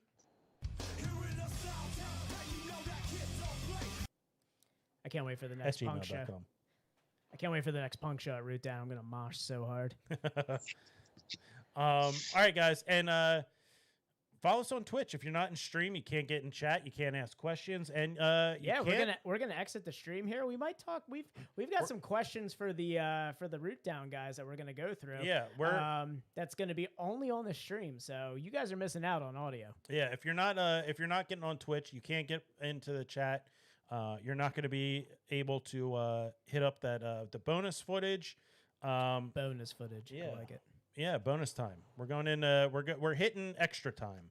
It's the Easter eggs. It's the we're putting the paywall up. Premium content. Wait. Only cans. Only cans is coming out now. we've hit the 90 minutes of our footy classic, and if the score is 0-0, and we're going into extra time. There's 14 half minutes of extra time. What is the accent? Is that Australian rules football? I don't know. I was going British. Yeah, but then it was like, was it Australian? You almost sounded like Bluey for a second. Sure, I don't know. I'm not the master of accents. I'll talk that way, please. All right, guys. So we went through social media for us. Guys, follow our guests here at Root Down Brewing on Instagram, at Root Down Brewing on Facebook. They make it real easy. Check them out on Untapped. It's a Root Down Brewing company Bine. I don't know why. Like, you guys find out organically on Bine is your top fucking link when you go on Google and just Google Root Down Untapped. Bine just comes up right away. It's a gold medal GABF. I wonder why as well. Hey, do you guys have any events coming up that you like to plug? So in 2 weeks we have our 4-year anniversary. Oh shit! Up. So we're going to have some free T-shirts we're giving away. So our 4-year anniversary is June 20th. That's on a Sunday. We are not celebrating it then. We're going to push it to the next weekend. That following Saturday, I think we're doing like the first 100 people that show up, you're going to get a free Root Down 4th anniversary shirt. Oh shit! Yeah, so it should be pretty fucking tight. Just to let you know, Mike, I'm a child size extra large or a men's medium. I'll be at Root Down, so just come see me. You'll be at Root Down, or I'll be at Rebel Hill. There you go. Sure. Send it to you. You guys can stop in Rebel Hill for a shirt swap. Oh, that's holy awesome. shit! Album cover, but we didn't. God damn it! Now I have to go to Root Down. God damn, that is. I have to make a trip.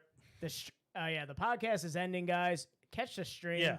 All right. We cannot describe that to you on the podcast. This is. Yeah.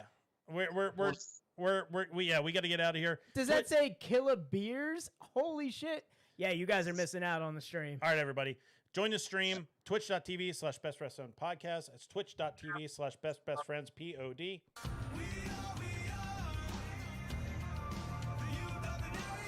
Cast. All right, everybody. Remember, Dan, I want you to remember one thing. I love you. Always have. I'm just over here pouring beer. Love you. All right, and guys, remember, it's not goodbye forever. It's just goodbye. Oh my God. Is that the can label of the 4th anniversary beer? Come on. Oh man. You guys are really missing out by not being on stream. All right, everybody. Remember, Jeffrey Epstein didn't kill himself. The Clinton family did that. Yeah. That's Best Friends podcast, episode 72. We out. See you. That's my lucky number. Yeah. All right. It is. All right, so we're in bonus time. We're not recording podcast. We're still on the stream, yeah, so the public can still hear us, but continue to curse. Yes. Should we take our shirts off? Is this where people ring bells?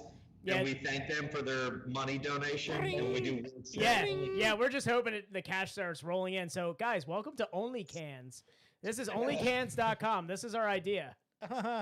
Thank you, Andy Man. Thank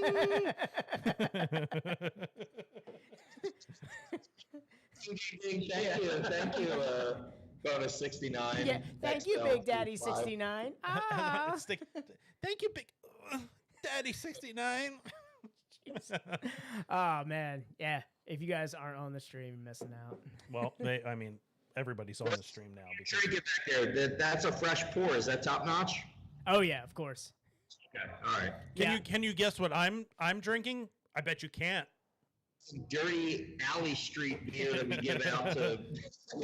Yeah. So he got his beer from Omar from The Wire. Just kind of gave it to him underneath the trench coat. It was right next to the shotgun. Yeah. Oh, that was perfect.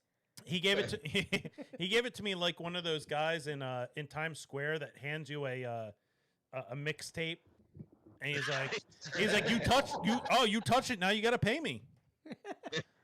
Now you gotta buy it. You're like, oh man, I have so many Baltimore demos. It's unreal. I'm a tourist and I'm scared, so here's my money.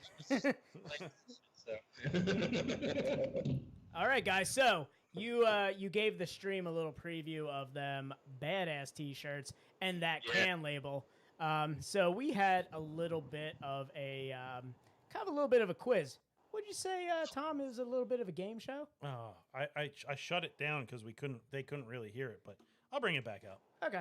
All right. So we had we were coming up with some ideas on like what we could do for bonus footage with Root Down. You know, we talked about karate, we talked about hip hop, but really it's all about that artwork. And we're gonna play Do You Know the Wu-Tang Clan members?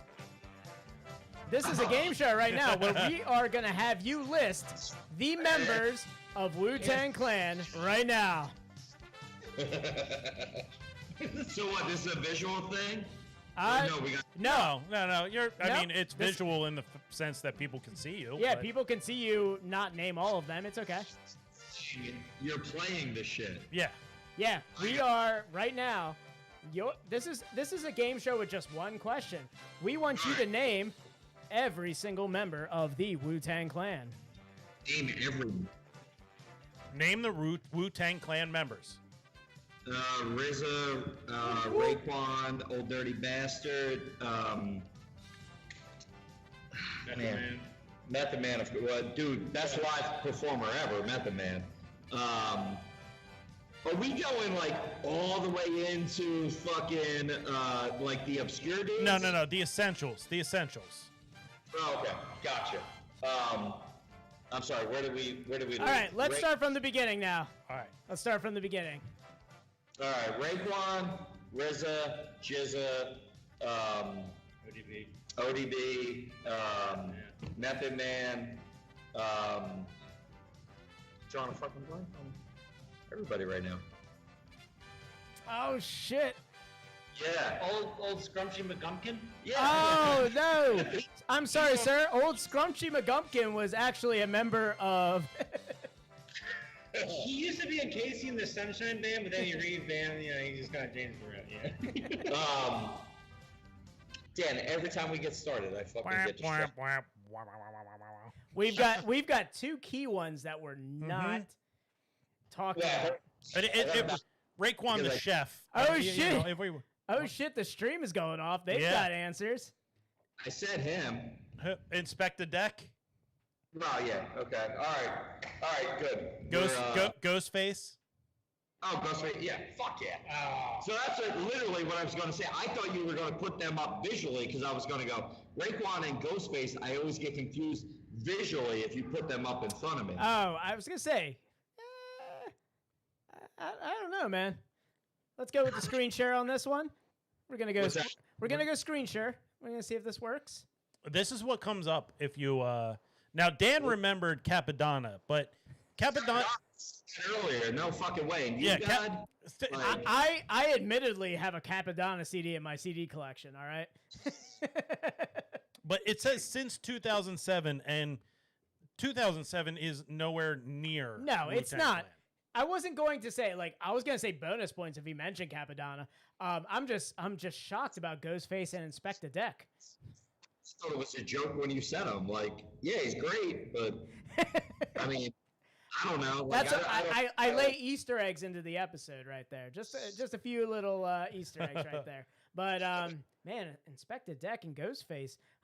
I could see Ghostface and Raekwon being similar, but I mean, I don't know, man. They aren't the Olsen twins. I'm not gonna say that right now. I saw. So, yeah, I have like a. I don't know. I played a game of like naming shows and like coming up with names for shows, and it was all like, what TV shows can you come up with for the Wu-Tang Clan? Like if you were just pitching TV shows, and we were like, inspecting decks with Inspect a Deck, and it was like. It would be on like HGTV. And oh, nice! It'd be right after Property Brothers. Exactly. And Inspect the Deck would come out and make sure that your deck was up to code. Damn, man! I don't think you could bring kids on here. No, and Food Network. Food Network would have Cooking with Raekwon the chef. Yeah. Yeah, I mean, I think you could do like, was it Investigation Discovery with Ghostface Killer? He can do like one of those haunted shows. You know, like Ghost Chasers, Ghost Facers. Hey, you used to know me as Ghostface Killer, but now that I'm on Investigation TV, I'm Ghostface Finder. It got really cold in this room right now. Oh my God! Did you guys hear that on this Zoom recorder? It sounds like it said, "Hey Sharon, is there a Sharon in the house? Did a Sharon live here?"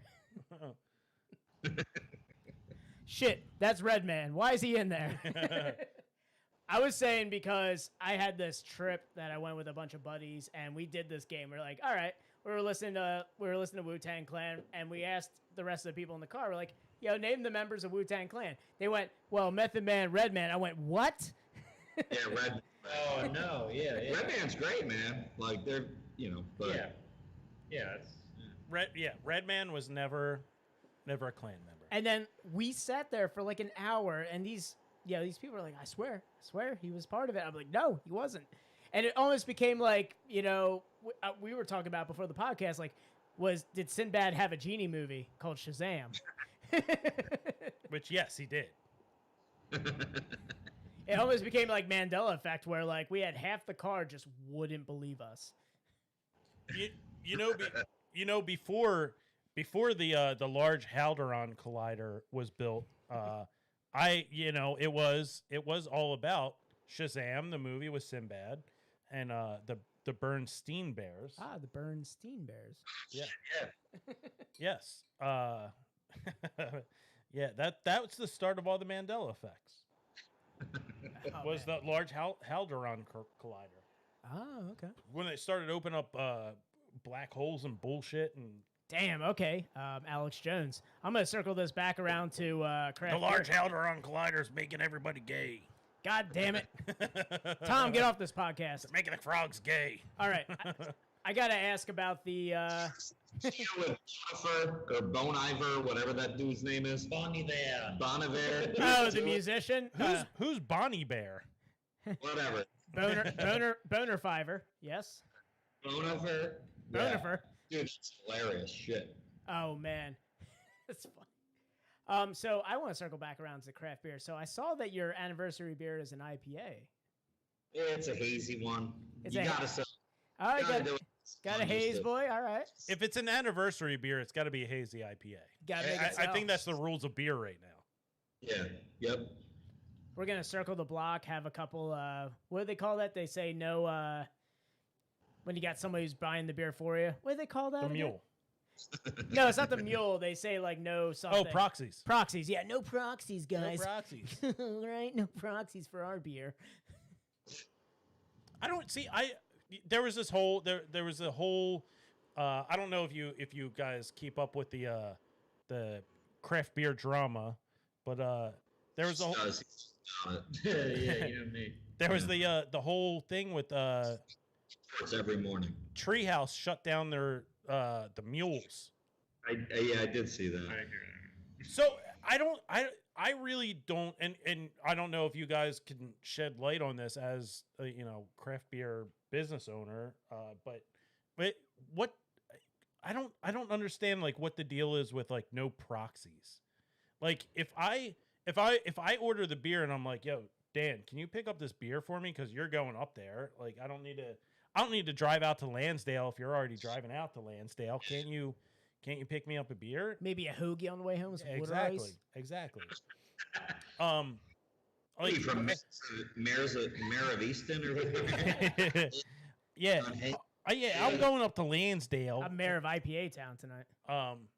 But I don't get like the hate on like proxies. Why? I don't get it either, man. Money's money. Maybe it's like, for breweries that are super hyped up, they're just trying to keep it as local as they can. So they're trying to make sure it's, the individuals who are purchasing it are the ones getting it. Honestly, I don't know beyond that. I really don't have any take. I think maybe like there's a little bit of a degree of like, I know they're upcharging to the person they're buying, and I feel like I'm selling it to them at this price, and they're then selling it at another price, and that bugs them. But at the end of the day, what does that matter? They're buying the beer from you. Yeah, you set the price point. Yeah. Right. The only other thing I could think of is like if it's a hazy thing, maybe the proxy kind of implies the beer's traveling longer than they want and they want to keep it fresh. I don't know. I get that. No, that's a good point. It's all very much like it. Some breweries might worry about their beer exploding as it re-ferments. Yeah.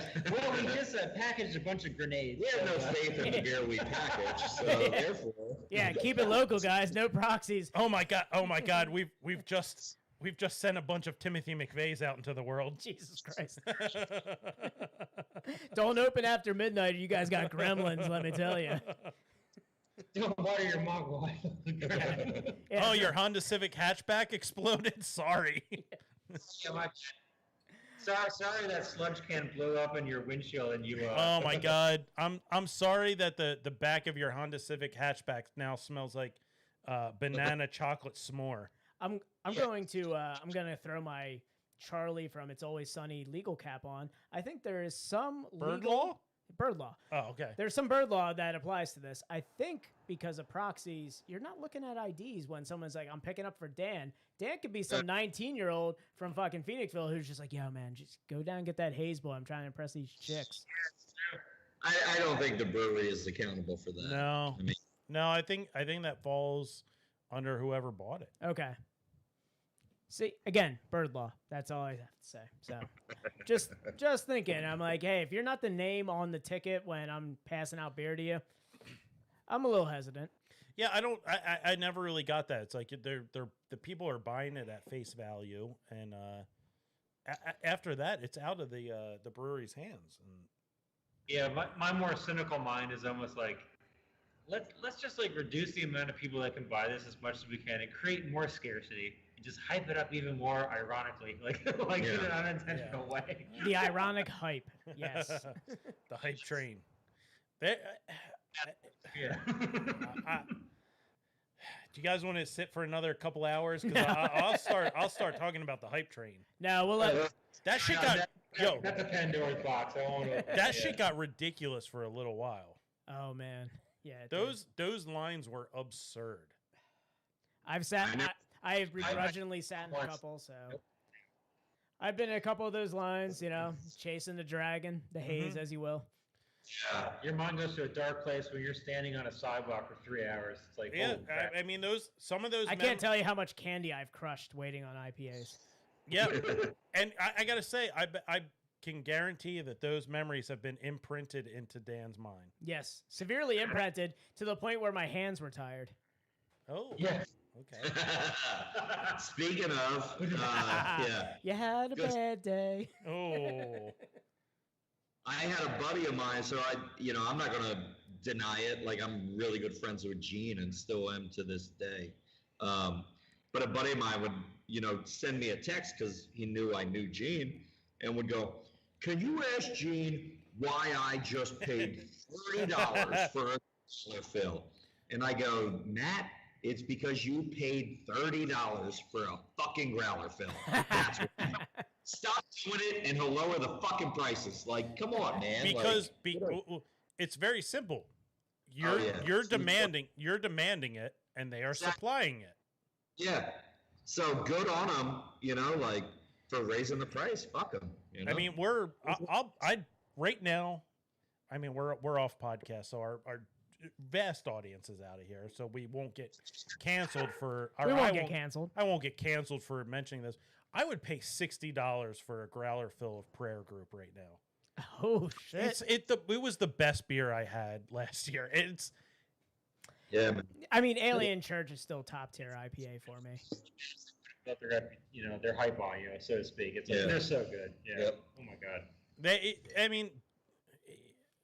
You can say what you want about everything that's going on with. Yeah, the world right now, but we talked about it with Lost Prophets. You can't hate the art. You can't hate the art. Separate the art from the artist. Yeah, the lead singer of Lost Prophets might be a pedophile, but that music was kind of slaps sometimes. Yeah, I mean, there's some serious shit that was going on and needed to be addressed, and people need to better themselves. But to a degree, I also say, like, my palate has no moral compass sometimes. Yeah, dude, I would. In a disrespectful way. If you know, I went to Asheville, North Carolina with my wife, had a great time. I wanted to go to Wicked Weed. I got back and people were like, "Oh, did you go to Wicked Weed?" I go, "Oh yeah, man, great beers. I had a great time." And they're like, "Why the fuck would you go there? They sold out." And I go, "Well, the bartender behind the bar didn't sell out. They still are trying to make a living." So I went there and I tipped them really well. And I had a great time. Like, there's a degree to everything that, you know, it's all balance. And the people that, you know, even at Root Down, the people that make Root Down, it's not me. You know, it's not just Chris. It's we everybody. have a whole family here. Yeah, best front of house, I would say. And God, I mean, I work front of house in, you know, the other side of Phoenixville. You guys are my second choice. Yeah, you know, I come down there. Just your front of house is awesome. It's a fucking experience. Yeah. Yeah, man. Yeah. Oh, I got my F-bomb out there. Get my Mike Kamara F-bomb in there. Which, by the way, which is funny, I bought that Black Flag shirt off you. Yeah. Which I found out later. Once I found out you knew what I looked like, it ruined our whole plan because we were going to go on this podcast and I was going to claim to be Chris O'Keefe, the brewer, and he was to be the owner. Answer each other's questions. Can I tell you? Can I tell you why that wouldn't have worked? Oh yeah. So we had a little background already. So yeah. So I'm the guy that sold you speakers at Best Buy for the beer garden. Oh shit! Really? Yeah. God damn it, man! Those speakers are baller too. Thank you, dude. I texted him. I was like, "Yo, I think Mike was just here picking up a T-shirt at Rebel Hill." And as I was texting it, I was like saying it out loud to a couple of the locals, and there's a couple that always comes into Rebel Hill. They're like, "Yeah, that was Mike right there." I was like, "Motherfucker!" I didn't know them either. Like, fuck. Well, it would have worked. That's so funny. I had my guess in my head. I was like, this guy might be Mike, and I was like, if he hands me a fucking debit card, I'm gonna fucking read it. So, and you paid cash. I went, man, I'm not gonna ask. Are you Mike from Root Down? That's funny. Shit, man. Oh well. It would have. Yeah, you would have been on to us right away. So. I'm Mike, liar. So yeah, going back to Tired Hands, my plan was to have. I mean, it was first of all, it was a long shot to get Gene on, but my grand scheme was to have Gene on, and then use Gene to get Gabe from Anchorage on. We're just a stepping. It was a long game. I was playing the long game. We were playing the long game, and then shit happened, and we're like, well, I guess we can't have Gene on anymore. Yeah. I'll tell you one thing. As a friend of Gene's a really good dude. So, I mean, I've never worked for Gene. I'm not speaking as an employee of Gene. Gene's a good guy. Man, so, funny story. We went to high school with Gene. Yeah. So you know fucking Dagger, Mike Dagger too? Oh yeah, yes. I know Mike. Yeah. It's great, right? Yeah, Mike Dagger's a great dude, and I guess like he's had a pretty he's had a history in Phoenixville as a brewer. Yeah. Yeah, we graduated with Gene's little brother Matt. Yeah, so we graduated with Matt. So when this all went out, I was always thinking about the story of I used to skateboard with Matt all the time in their driveway, and we would hang out, listen to punk music, skateboard all the time. And one time we left all of our skateboards out in the driveway, and we went to go play Tony Hawk Pro Skater. And I remember we were looking out the window, and Gene just like walked out into the driveway, saw all our skateboards, and he decided I'm gonna hop on this skateboard and try and do a fucking kickflip. And so he falls on his fucking ass, and it's just like 6 guys laughing in a window at this guy on his ass after he tries to fucking kickflip, and he just starts like yelling at us. He's just like, fuck you guys. He just ran back into his parents' basement. So every time like all this like shit was coming out about Gene, all I could think about was like just hard cry, like yelling Gene. Jeez.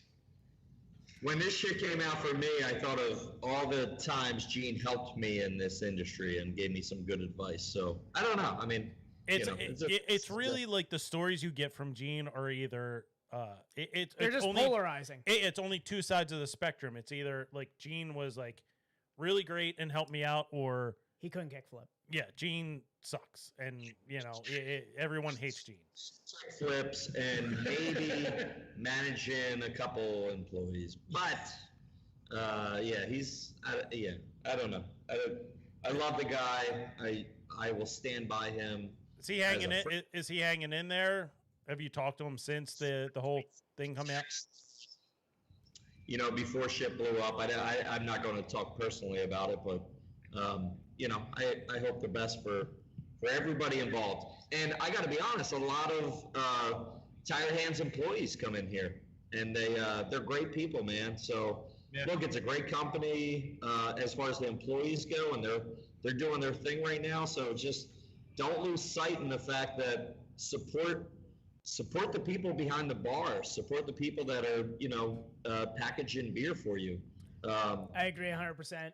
Yeah. You gotta let your palate not have a moral compass. Now, I understand it's important where the money goes, who's profiting, but just remember to always support the people that are there just trying to make a living and put food on the table for their children. Very well said. Yeah. No, agreed. And guys, remember, a prayer group is so fucking good. It's so good. So good. Yeah. Dude, Trendler Pills? Holy shit. Trendler. I heard the Trendler Pills is awesome. It's phenomenal, little guppy. They make awesome beer, man. All right. And we're in an industry where it's a bunch of young people that start. I opened a brewery, and I'm not the most PC motherfucker you're ever going to meet. I try my best, and I think we have a great crew. My crew respects me. We make mistakes along the road, so hopefully every once in a while you can give people second chances. I know that's a tough thing these days to give a second chance to people, because as soon as something is mentioned, it's judge, jury, executioner. But take a step back and realize these are all human lives that are happening, and nobody. I don't know anybody that wants to be an asshole and appreciates or likes being an asshole. And if they get called out for being an asshole, give them a chance to change and make things better. And let's just remember, we're in it for the fucking beer. And people deserve a second chance, and sometimes people need to be called out. It's okay. So, I've already forgiven you for forgetting Ghostface Killer and Spectre Deck, so don't worry. Fuck Inspector Deck. I love him, but I'm mad at myself about Ghostface Killer. I just can't believe I fucking forgot to mention It's him. okay. I forgive you, Mike. I don't know if the stream Mike, it's Mike, it's not your fault. It's not your fault. It's not your fault, kid. It's not your fault. All right, guys, let's wrap up. End the stream, let's wrap up stream. Guys, thanks for sticking with us. Catch us next time. Next week we'll be doing more streaming, and we're gonna be. I guess bonus time is gonna be a regular thing. Yeah. So guys, I'm not going to record the entire videos for bonus time on social media. You're gonna get a little bit of our game show, but if you're not on the stream, you're fucking up. Yeah. That's all.